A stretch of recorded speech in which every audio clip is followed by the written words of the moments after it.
사랑합니다. 1월 11일 월요일 새벽 기도회를 하나님께 올려드립니다.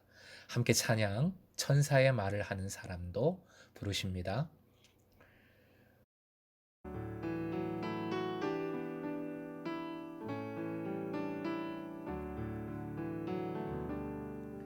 천사의 말을 하는 사람도 사랑 없으면 소용이 없고 심오한 진리 깨달은 자도 울리는 징과 같네.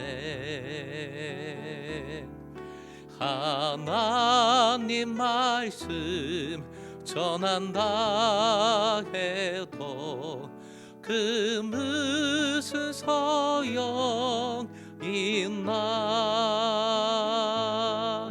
사랑 없으면 소용이 없고 아무것도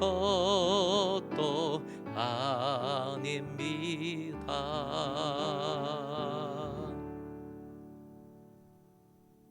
오늘 하나님 말씀은 요한 3서 1장 1절에서 15절까지의 말씀, 생명의 삶으로는 76쪽입니다. 함께 읽겠습니다. 장로인 나는 사랑하는 가이오 곧 내가 참으로 사랑하는 자에게 편지하노라.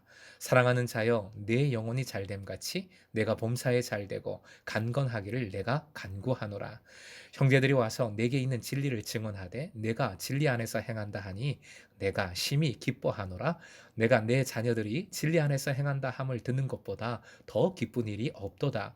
사랑하는 자여 내가 무엇이든지 형제 곧 나그네 된 자들에게 행하는 것은 신실한 일이니 그들이 교회 앞에서 너의 사랑을 증언하였느니라. 내가 하나님께 합당하게 그들을 찬송하면 좋으리로다.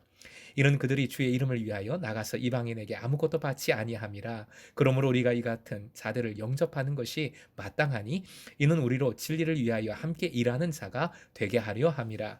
내가 두어 자를 교회에 썼으나 그들 중에 으뜸되기를 좋아하는 디오드레베가 우리를 맞아들이지 아니하니 그러므로 내가 가면 그 행한 일을 잊지 아니하리라. 그가 악한 말로 우리를 비방하고도 오히려 부족하여 형제들을 맞아들이지도 아니하고 맞아들이고자 하는 자를 금하여 교회에서 내쫓는도다. 사랑하는 자여 악한 것을 본받지 말고 선한 것을 본받으라. 선을 행하는 자는 하나님께 속하고 악을 행하는 자는 하나님을 배웁지 못하였느니라. 데메드리 오는 무사람에게도 진리에서도 증거를 받았음에 우리는 증언하노니 너는 우리의 증언이 참된 줄을 아느니라. 내가 내게 쓸 것이 많으나 먹과 붓으로 쓰기를 원하지 아니하고 속히 보기를 바라노니 또한 우리가 대면하여 말하리라. 평강이 내게 있을지어다. 여러 친구가 내게 문안하느니라. 너는 친구들의 이름을 들어 문안하라. 11절입니다. 11절 사랑하는 자여 악한 것을 본받지 말고 선한 것을 본받으라. 선을 행하는 자는 하나님께 속하고 악을 행하는 자는 하나님을 배웁지 못하였느니라. 오늘의 기도 제목, 주님 안에서 선한 것을 본받아 복된 삶을 살게 하소서. 주님 안에서 선한 것을 본받아 복된 삶을 살게 하소서. 요한 사도의 세 번째 편지입니다. 본문의 짧은 편지는 매우 개인적이죠. 받는 이인 가이오에 대한 깊은 사랑과 관심이 가득합니다. 편지는 장로라는 호칭으로 시작을 하고 있습니다. 여기서 장로는 평신도가 아니라 사제나 감독, 목회자를 의미합니다. 이 호칭은 곧바로 목양과 연결되지요. 특히 4절 눈으로 확인해 주십시오. 자녀들, 즉 양들이 진리 안에서 행하는 것이 가장 기쁘다 하고 있습니다. 목양자의 마음입니다. 진리 안에서 행한다는 것은 하나님과 동행한다는 것이고 목자와 양의 모습을 바로 떠올리게 합니다. 가이오에 대한 사랑과 더메드리오에 대한 애정, 그리고 목양이 안 되어 나타난 잘못된 지도자 디오드레베를 통해 긍정적, 부정적 양 측면으로 모두 거듭 목양의 중요성을 계속 강조하고 있는 것입니다. 자, 이제 디오드레베를 살펴보고자 합니다. 디오드레베는 장로를 원하는 평신도 지도자였거나 또는 이미 장로였을 수도 있습니다. 어떤 위치였건 분명한 것은 그가 이단적이었다는 사실입니다. 지금의 신천지나 이단들의 성향이 디오드레베와 아주 유사한 것을 발견합니다. 본문에서 드러난 그의 모습과 행동을 정리하면 이렇습니다. 첫째, 9절, 디오드레베의 별명이 나옵니다. 으뜸되기를 좋아하는 자입니다. 원어 그대로 하면 첫째를 사랑하는 자. 아이들 말로 짝 먹고 싶어서 안달이 난 사람이라는 의미입니다. 둘째, 10절, 악한 말로 사도를 비방했습니다. 대장이 되고픈 사람은 자기만 대장이 되어야 하기에 당연히 다른 으뜸들이나 으뜸 후보들을 비방합니다. 악한 말로 비방한다는 것은 교회 지도자, 영적 리더들에 대하여 뒷담화를 일삼았다는 것인데 원어로는 공허하게 늘어놓는 말, 길게 짓거리는 말을 뜻합니다. 악함보다는 공허함을 강조한 단어로서 결국 이런 비방이 하나님 앞에서 아무것도 아닌 공허한 것이 됨을 보여주는 말씀입니다. 셋째, 8절 끝부분에 진리를 위하여 함께 일하는 자라는 표현이 나오죠. 즉, 당시에 순회 전도자들을 맞아들이지 않고 맞아들인 형제를 내쫓기까지 했다고 하고 있습니다. 10절 하반절에 나오는 표현이죠. 초대교회 당시에는 순회 전도자들이 있었고 그들은 세상적인 수입이 없었으므로 교회들이 물질로 섬겨야 했습니다.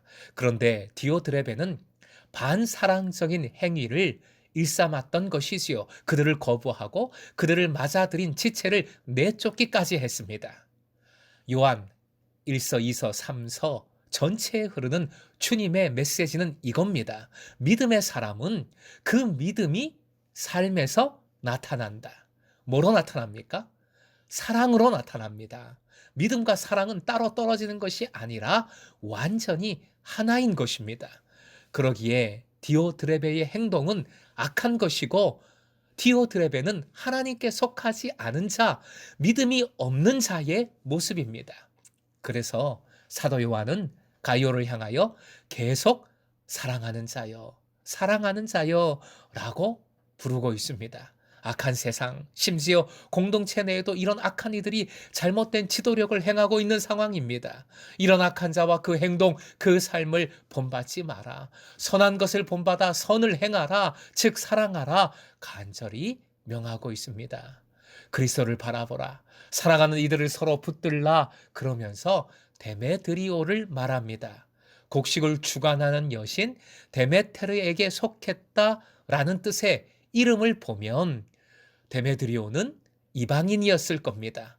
그럼에도 데메드리오는 진리를 사랑하고 지체를 사랑하는 사람이었습니다. 사랑하는 금성의 제자 여러분, 이름들이 재밌습니다. 디오드레베와 데메드리오 참 비슷하지요? 그런데 완전 다른 사람들입니다. 우리는 분별할 수 있어야 합니다. 그런데 분별은 공부로 되는 게 아닙니다. 사랑의 삶으로 되는 것입니다. 진리를 사랑하면, 즉 주님을 사랑하고 그 말씀을 사랑하며 이웃 사랑을 온전히 실천하면 우리는 분별할 수 있음을 잊지 마십시오. 디오드레베가 소위 연리를 해 주었습니다. 분별의 기준을 제시해 준 반면 교사가 되어 준 것이지요.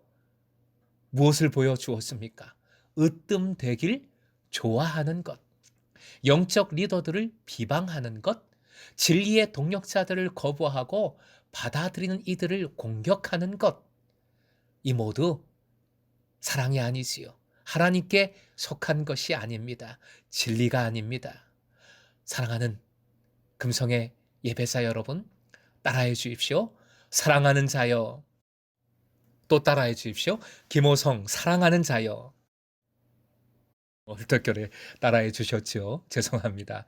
어쨌든 사랑해 주시니 감사합니다. 지체의 이름 뒤에 이렇게 사랑하는 자여라는 본문에 나오는 표현을 붙여 불러보시고 중보했으면 좋겠습니다. 본문의 유명한 구절인 2절과 14절로 중보 기도하면 참 좋겠습니다. 특히 14절은 딱 지금의 상황과 맞물리지요. 정말 속히 보기를 바라고 대면해서 코이노니아를 나눌 수 있기를 소망합니다. 사랑받는 자요.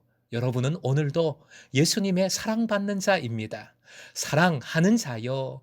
그 사랑으로 오늘도 사랑하십시오. 사랑의 삶이 선한 것이고 그 선함을 서로 본받아 더욱 사랑하며 살아갈 때 우리는 반드시 부어주시는 풍성한 복을 누리게 되는 줄로 믿습니다. 이 은혜가 충만하길 주님의 이름으로 축원드립니다.